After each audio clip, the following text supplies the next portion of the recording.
Hi, everybody. I just wanted to welcome you here tonight. I am so excited to welcome Laura Dave, who I consider a friend. I will tell you a little story about our first encounter. We did a reading by candlelight because all the power went out in Montclair. So it was Laura, and we had a pretty big crowd. Remember that, Laura? And we ended up going and buying bottles of wine and feeding people wine because we had no power. So it was like it was a really interesting night. And I've been a big fan for a really long time. I loved 800 Grapes. I loved Hello Sunshine. And this book blew me away. I absolutely fell madly in love with this book. It's called The Last Thing He Told Me. And let's welcome Laura Dave to our studio. Welcome, Laura. You're muted, babe. Laura, you're muted. Can you hear me now? Yeah. Is that okay? Sorry, I'm having some technological difficulties, but I just want to say that I'm a big fan of yours too. I just love your bookstore, and it's such a happy place for me. So I'm really appreciative that you guys are having me tonight.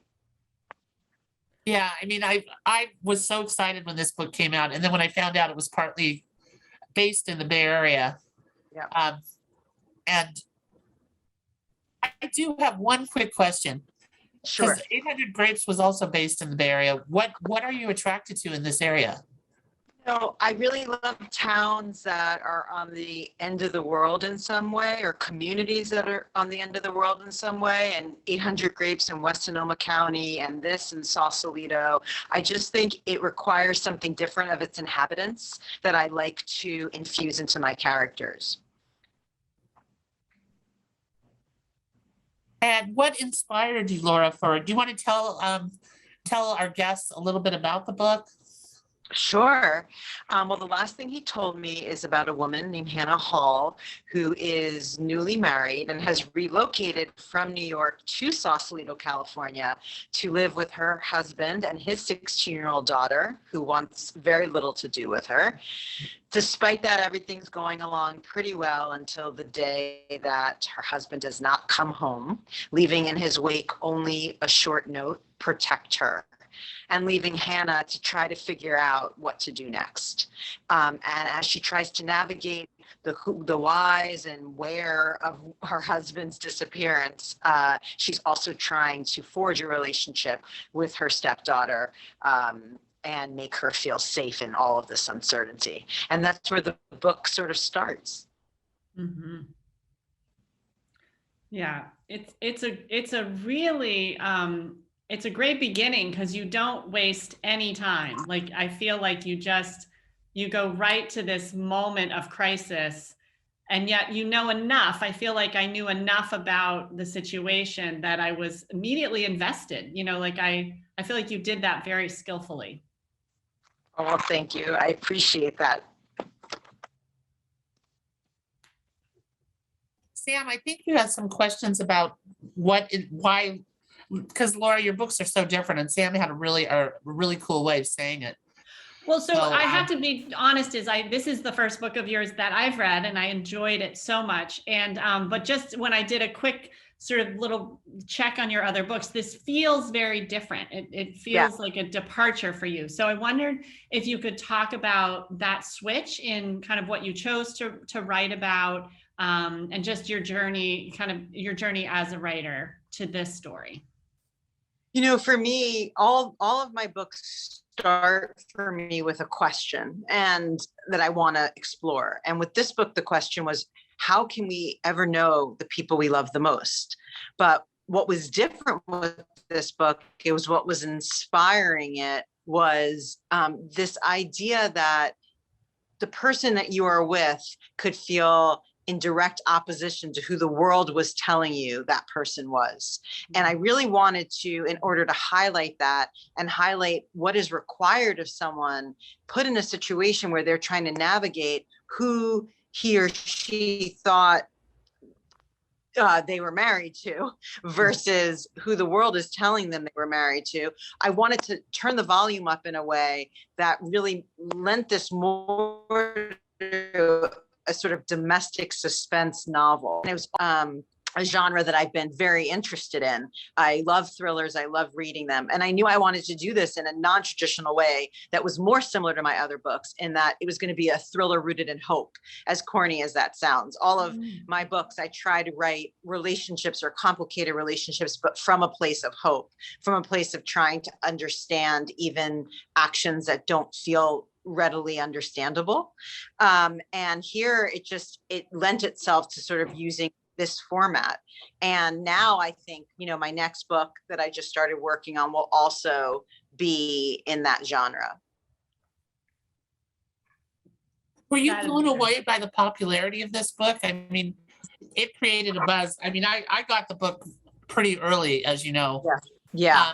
Mary Sue sent it to me early. And I knew the minute I started reading it that it was going to be huge.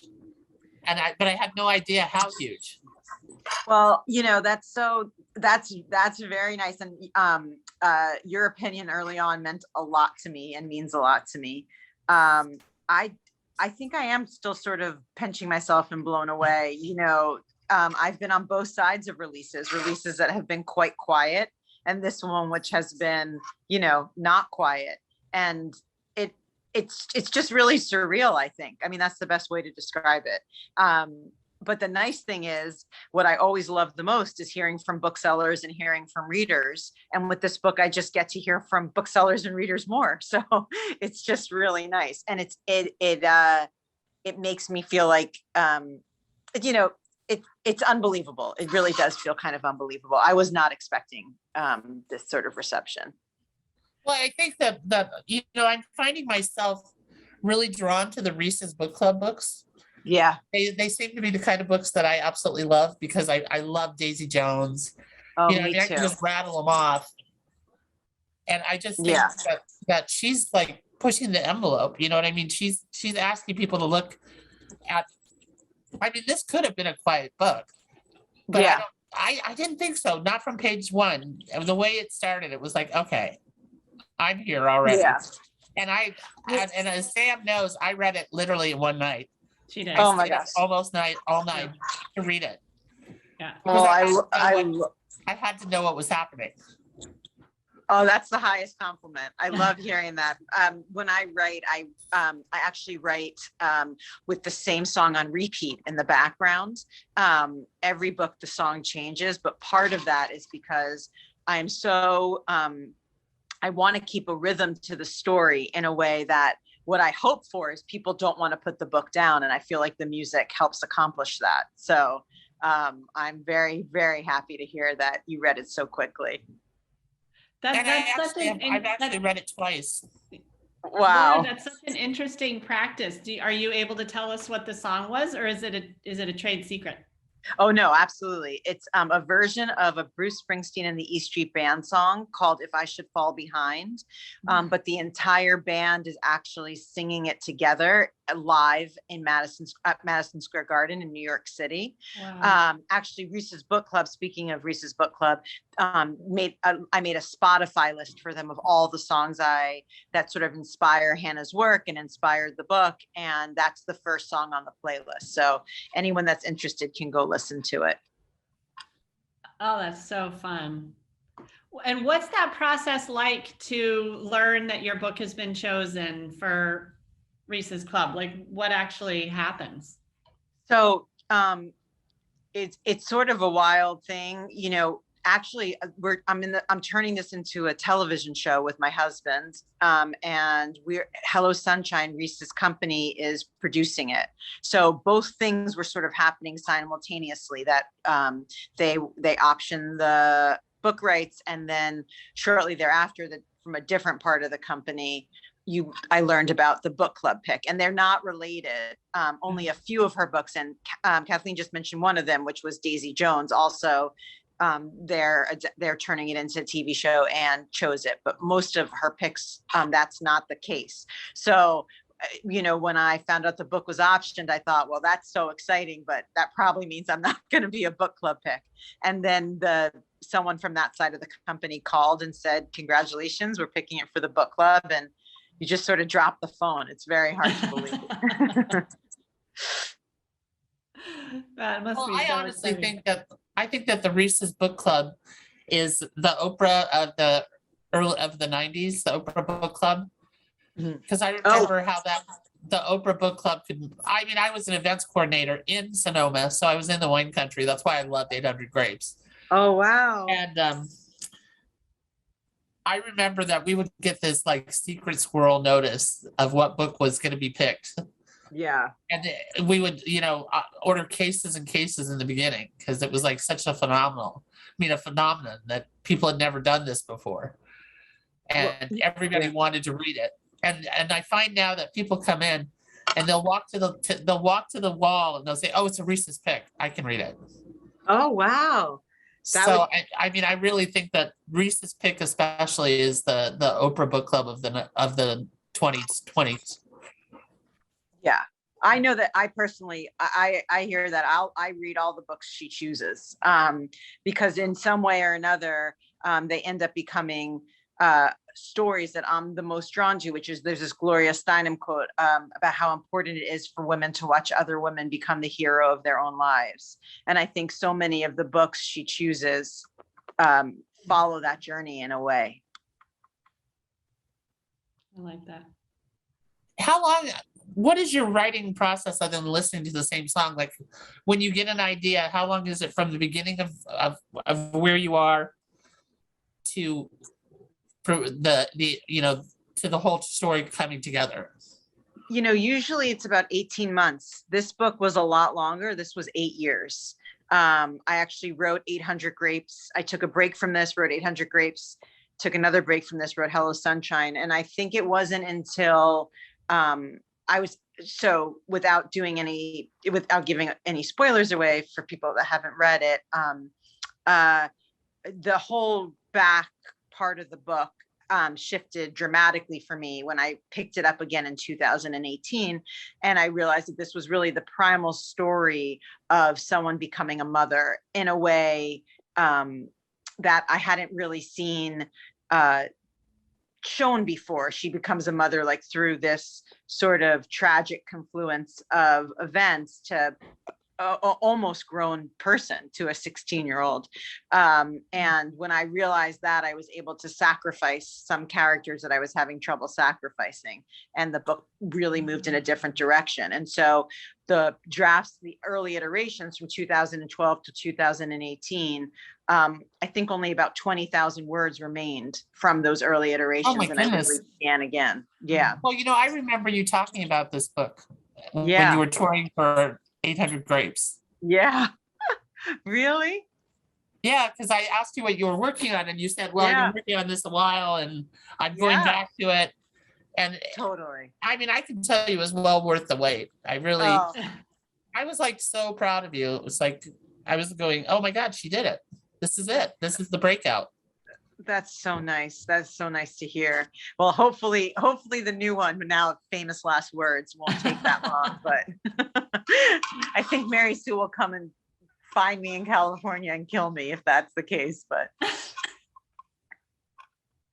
That is an amazing process that you described, because that was one of my questions is, I'm always curious. I love hearing writers talk about, I really wanted the character to be this way, but then the character refuses. Like the character's like, nope, I'm doing this whole other thing. And then you just have to figure that out, and then to put a book down for so long and come back to it. And just, I can imagine, I don't know. I mean, I'll ask you, was it painful to let go of those earlier iterations, or did it feel liberating, or some of both?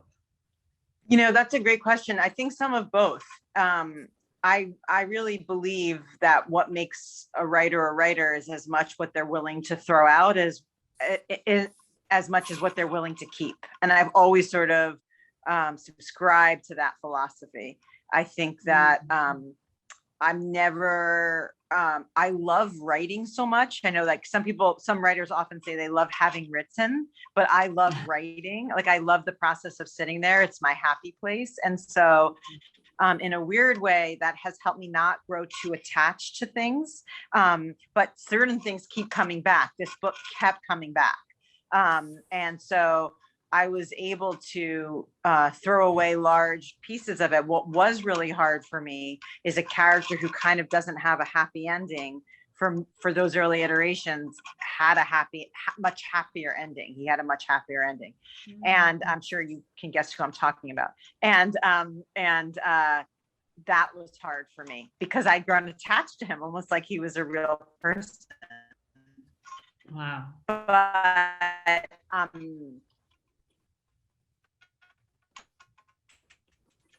But yeah, so in different ways it's hard, but in terms of finding the story that I need to tell an outline, so I often don't know what's happened. Oh, I thought I lost you guys. I'm sorry, I'm having some tech. Yeah, it got a little bit slow. Did I lose you? It looks like you're back. Oh, or not. Okay, good. Oh, am I here? You're here. Can you hear me? Yes, Yeah. we can hear you. It was a little bit spotty, but I think you're back. Okay. So how much has I always want to know when I really like a character, how much of Hannah is based on someone you know? You know, very little, I would say. You know, that what is based on her is that my husband and I got married in 2011, and I was given a wood turn bull for a wedding present. And I started learning about wood turning because I was so enamored of this bull. And sometime after that, she sort of grew out of my fascination with wood turning, but she's not based in any way on a person that I know. And I really, I know that in the very beginning, her relationship with Bailey was very, very, very strained. And it was really nice to watch how you made that relationship evolve. Well, I appreciate that. You know, something that I had seen done a lot, or I watched on television a lot, was that when there was a stepmother-stepdaughter relationship, often they were in competition for the father/husband's affection. And what I wanted to do here was have them not be in competition in any way, but rather the only two people that kind of understood who this man really was, despite who the world thought he was, and that was going to bridge some sort of gap between them and start their relationship off in an entirely new way. So that's part of what I was trying to do there, was take a look at that. I thought I was writing one kind of love story, but it turned out I was writing another kind of love story. And I think it was between those two women. Yeah, I really appreciate it because I thought you kept Bailey so real. Like, you know, you found a way for her to open up, you know, become a little more willing, a little more receptive to actually be in relationship with Hannah, but she never stops being Bailey, right? Like she doesn't become some sort of saccharine version of herself, you know what I mean? Like she's still really feisty, and so I really appreciated that. Like she really stays herself, which is great. Oh, well, thank you for saying that. Yeah. So you did a deep dive of research into woodworking and wood turning specifically. What other elements in the story did you feel like you really needed to research to keep it feeling authentic? Well, I spoke with several lawyers, one of whom prosecuted more organized crime cases than anyone else in history, because I wanted to make sure that the crime that we think Owen is guilty of, and then again, no spoiler alerts, but what's actually going on in the book, I wanted to root that as much as possible in something akin to reality, about how that actually would transpire. So I spent a bunch of time studying that, and I did a little bit of studying about Oxy because I wanted it to be a modern sort of crime that was happening. And then I went up to Sausalito a bunch, and I went to Austin, and I did the exact walk that Hannah and Bailey did. And I spent time in the mathematics building, and I ate pancakes at midnight and all the things. So I really like to sort of do a deep dive into different aspects of the research. Oh, that is very cool. I like that a lot. So I wanted to go back to something you said in the beginning, and I was really struck by this early challenge that Hannah faces, which is, she feels that she knows Owen really well because they're deeply in love and she trusts him, and to learn something about this loved one that on the face of it, it seems to call into question everything, right? And so that's this thing that you're exploring so well. And then I just imagine too, given his high profile role in, that he's this very high profile person, that like when you're sort of also not just kind of what's happening in your personal sphere, but then you're just being inundated with, people's opinions, right? Social media, just, and how hard that would be to stay true to what you really feel, that challenge of it. I think that that's definitely something that social media in general sort of subsumes me. And I think about, I have a really kind of a love-hate relationship with it. In fact, I was, much to my publisher's chagrin, only active on it recently.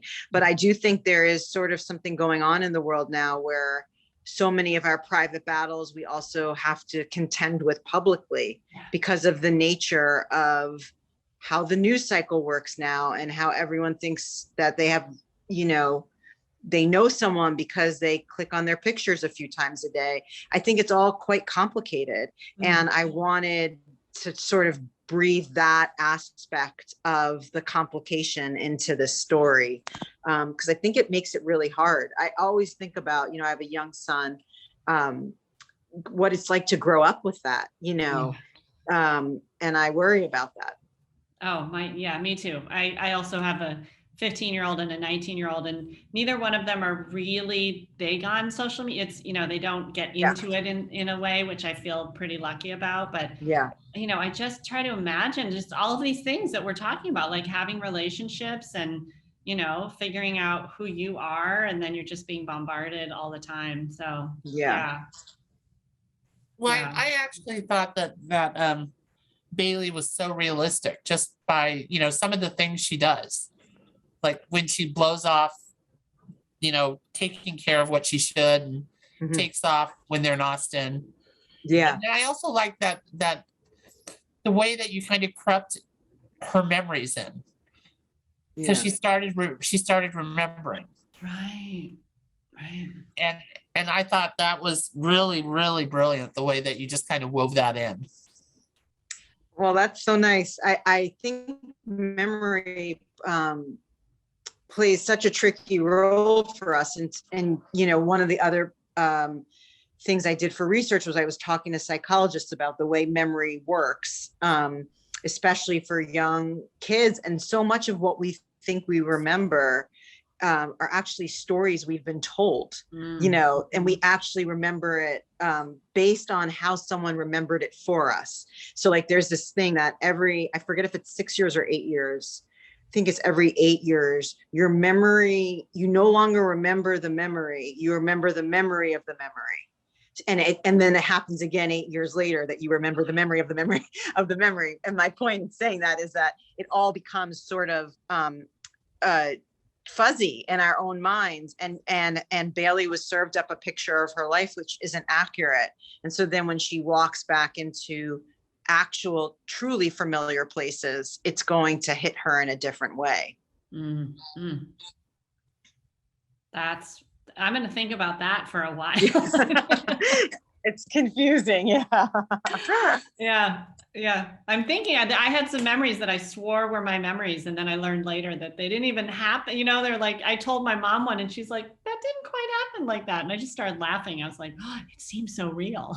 It does. It's so wild when that happens. It's so wild. Yeah, for sure. I did have a question about the other part, and this is sort of related to this theme of kind of when you're being bombarded, because the other aspect is she can't, she doesn't have any time to try to kind of figure out what she would do. She has to do that in real time as Grady comes in and she's getting kind of all these very powerful people with a lot of potential power over her, trying to convince her to do what they think she should do. Yeah. And so I love the idea too of exploring like when someone is just thrust into a completely foreign situation, right? Who could be prepared for that, right? Like unless somehow that's your work. So do you think there were things about her character that prepared her for that in a way, like, or what did she have to overcome in order to meet these challenges? I mean, we know obviously there was this real challenge of just the quality of this difficult relationship with Bailey, but if I'd be curious about that, like, you know, that's why I wanted her to be a wood turner. So I think one of the reasons I ruminated on the book for so long is I only wanted to tell the story, going back to that Gloria Steinem quote, if I could figure out a way to make Hannah a hero in this as opposed to a victim. And so much of what is required of a wood turner, an artisan like that, patience, perseverance, physical strength, attention to detail, a willingness to make mistakes, a willingness to start over, all these things. I feel like that is what made Hannah respond the way she responded here, for better and worse. That's what got them in hotter water, and ultimately probably what got them to the only place they could be. But definitely that I wanted to infuse all of that into her. Well, one of the things that I thought was kind of ironic was Hannah was not a woman who trusted anyone. Yeah. And then all of a sudden she trusts this man with her heart, her life, her location, her career. And it turns out he's completely not who he says he is. Yeah. And why did you choose to have Hannah be damaged in that way? Or I don't know if damaged is the right word, but I just thought it made it more compelling. Cautious and self-protected, you mean? Yeah. I think I chose that because I liked the idea that this was a woman who was incredibly independent, both by choice and by circumstance. And so when she allowed herself to fall in love the way she did, it was in part because she actually felt like this was the person she was meant to be with, not because she was settling or she even was looking for marriage or looking for any of that, which we often see depicted. And yet she happened to fall for this person. And I like that it would also suggest that he did lie to her about so many of the details of his life, but that if we're lucky, when we really get to know someone romantically or otherwise, there's something more permanent underneath it, something more soulful that she did believe she knew about him and that he believed he knew about her. And despite a lot of people might find what he did unforgivable, she is able to understand it because she does know that in the ways that mattered the most to her, she knew him, if that makes sense. Totally makes sense. And one more thing about the relationship between Bailey, Owen, and Hannah. How did he create his alter ego and have Bailey be enrolled in public schools and stuff? I didn't quite understand that. So there's a few things that happened. One of the reasons he bought the houseboat, and this is something that the lawyer helped me with, is that actually in terms of public records, it's almost more akin to a lease than it is to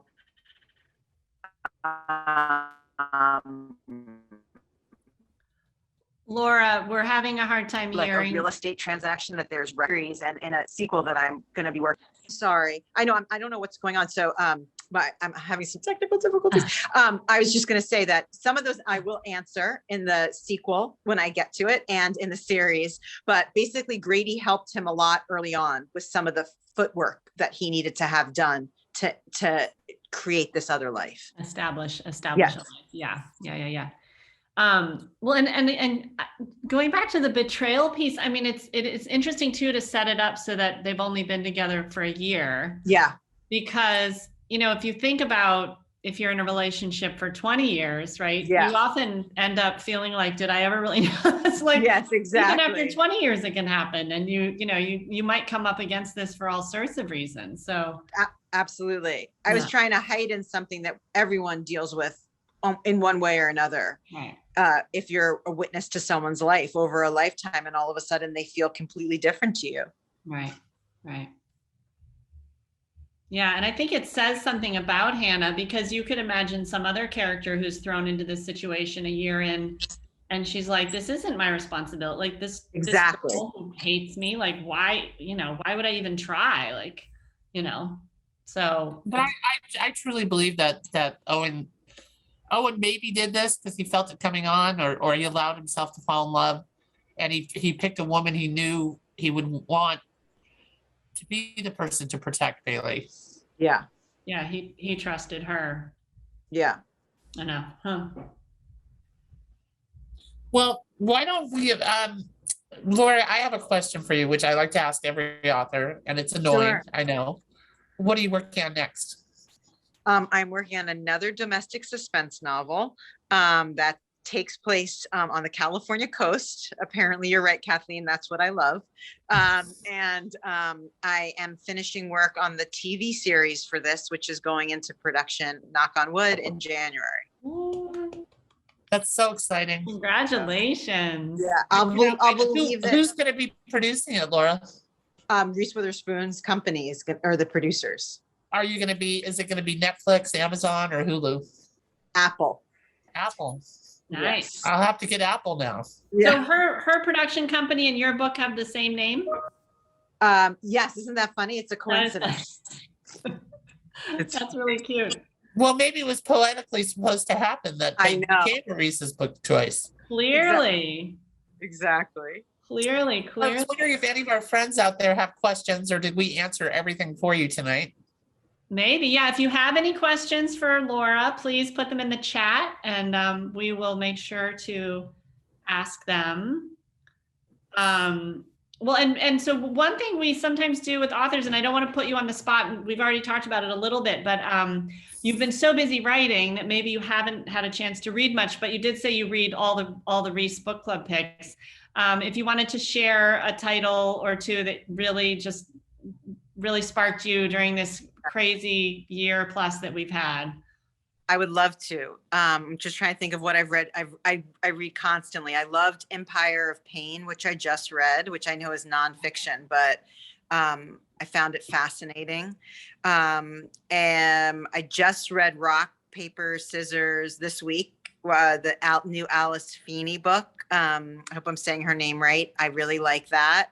I'm rereading one of my favorite books, which is Heartburn by Nora Ephron. That's the other one I'm reading this. Oh, nice. That's awesome. Well, if there's no questions, Laura, we can let you go and hang out with your two dudes. Okay. It was so lovely, and I can't wait to do this in person. Maybe next time. Yeah, I promise. I can't wait. I would love that. I promise that we'll actually have light. Okay. That sounds wonderful.